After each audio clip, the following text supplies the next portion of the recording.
ప్రచారంలో మహిళలు చూపుతున్న ప్రేమ అభిమానాలతో కోవూరు టీడీపీ ఎమ్మెల్యే అభ్యర్థి వేమిరెడ్డి ప్రశాంతి భావోద్వేగంతో కన్నీరు పర్యంతమయ్యారు. బుచ్చి మండలం కాగులపాడు, చెల్లాయిపాలెం గ్రామాల్లో ఆమె ప్రచారం నిర్వహించారు. ప్రశాంతికి కూటమి నాయకులు, కార్యకర్తలు ఘనంగా స్వాగతం పలికారు. తామంతా అండగా ఉంటామని మహిళలు చూపిన ప్రేమాభిమానంతో ప్రశాంతి రెడ్డి కన్నీరు పెట్టుకున్నారు. వైకాపా ఎమ్మెల్యే అభ్యర్థి నల్లపురెడ్డి ప్రసన్నకుమార్ రెడ్డి నియోజకవర్గాన్ని దోచుకొని ఆ అక్రమ సంపాదనతో ఓటుకు 10,000 ఇచ్చేందుకు సిద్ధపడుతున్నారని ప్రశాంతి రెడ్డి ఆరోపించారు. అక్రమ సంపాదనతో హైదరాబాద్లో విలాసవంతమైన బంగ్లా నిర్మించుకుంటున్నారని చెప్పారు. అక్రమంగా దోచుకున్న ప్రజల సొమ్మే ఇప్పుడు పంచుతున్నందున ఆ డబ్బు తీసుకుని సైకిల్ గుర్తుకు ఓటు వేయాలని ఆమె కోరారు. నీచ రాజకీయాలు చేసే నాయకులు ప్రజలు గుణపాఠం నేర్పాలని పిలుపునిచ్చారు.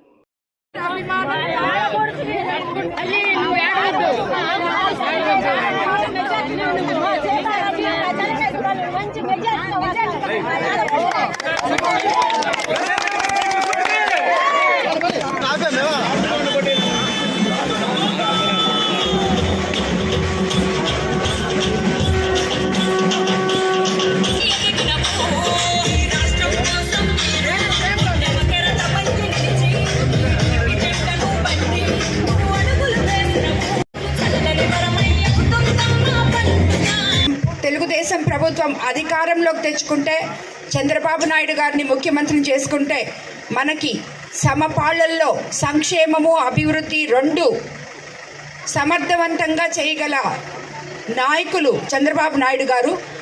ఒకవైపు సంక్షేమము, ఒకవైపు అభివృద్ధి రెండు ఉంటే మన పల్లెలు పట్టణాలు అవుతాయి.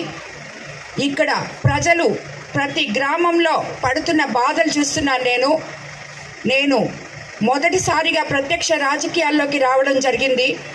ఇంతకుముందు నా ఫౌండేషన్ తరఫున సంవత్సరానికి 400 మందికో 500 మందికో సేవ చేస్తుంటే, ఇప్పుడు ఈ ప్రత్యక్ష రాజకీయాల్లోకి వచ్చిన తర్వాత 25 రోజుల్లోనే వేలాది మంది ప్రజల కష్టాలు చూశాను.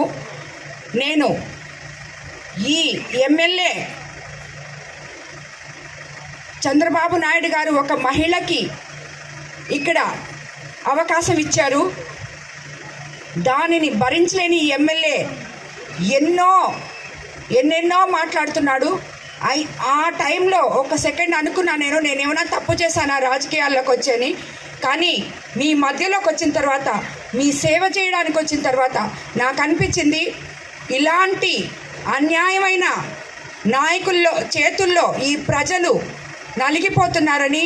కనీసం ఒక్క నియోజకవర్గాన్ని నేను కాపాడగలిగినా అది మీ అందరికీ మంచి చేయగలనని చెప్పి ధైర్యంతో మీ ముందుకు వస్తున్నాను. నేను ఎవ్వరికీ అన్యాయం చేయను, ఎవరి గురించి చెడుగా ఆలోచించను. వాళ్ళు నాకు చెడు చేసినా నేను మంచి చేయాలని చూసేదాన్ని.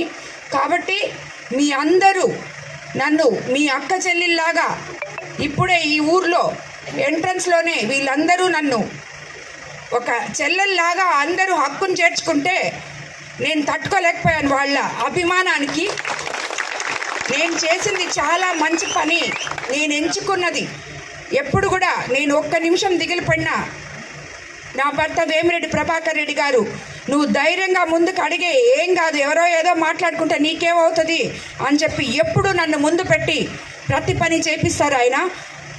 అదే ధైర్యంతో ఈ 13 రోజులు కంప్లీట్ చేయాలని, ఆ తర్వాత మీరందరూ కలిపి నన్ను అమ్మలా ఆదరించే బిడ్డలు, అక్క చెల్లిలా ఆదరించే ఈ సోదరీమణులు, అన్నదమ్ములు ప్రతి ఒక్కరూ నన్ను మీలా ఒకరిగా అయి, మీ ఇంట్లో వాళ్ళకి అన్యాయం జరిగితే ఇలాంటి మాటలు మాట్లాడితే ఎలా మీరు ఫీల్ అవుతారో అలాగా మీరందరూ ఒక సైన్యమై నా వెనక వచ్చి మే 13వ తేదీన మీ తుది తీర్పు ప్రసన్న కుమార్ రెడ్డికి ఇచ్చి ఇంటికి పంపిస్తారని నేను కోరుకుంటున్నాను. మిమ్మల్ని అందరినీ వస్తాడు ఆయన, మీకు మాటలు చెప్తాడు, వినండి. ఒక 10,000 రూపాయల డబ్బులు ఓటుకి ఇవ్వడానికి రెడీగా ఉన్నారు. ఎందుకంటే ఆ డబ్బంతా కోవూరు నియోజకవర్గంలోది. సరేనా? మీరు ఏం మొహమాట పడద్దు, హ్యాపీగా తీసుకోండి. ఇసుక, గ్రావెల్, రియల్ ఎస్టేటు ఇవన్నిట్లో ఈ 5 ఏళ్ళు దోచేసిన డబ్బు అది చాలా ఉంది. ఒక 100 కోట్లు పెట్టి హైదరాబాద్లో ఇల్లు కడుతున్నాడు. ఆ మిగిలితే కూడా ఇంకొక 500-600 ఉంటుంది సుమారుగా. కాబట్టి తలా 10,000 ఆశించండి, డబ్బులు తీసుకోండి. ఓటు మాత్రం మేము నీతి నిజాయితీ కోసం రాజకీయాల్లోకి వచ్చిన వాళ్ళం. మా దగ్గర డబ్బు నాది నీతి నిజాయితీ మా సొంత డబ్బు.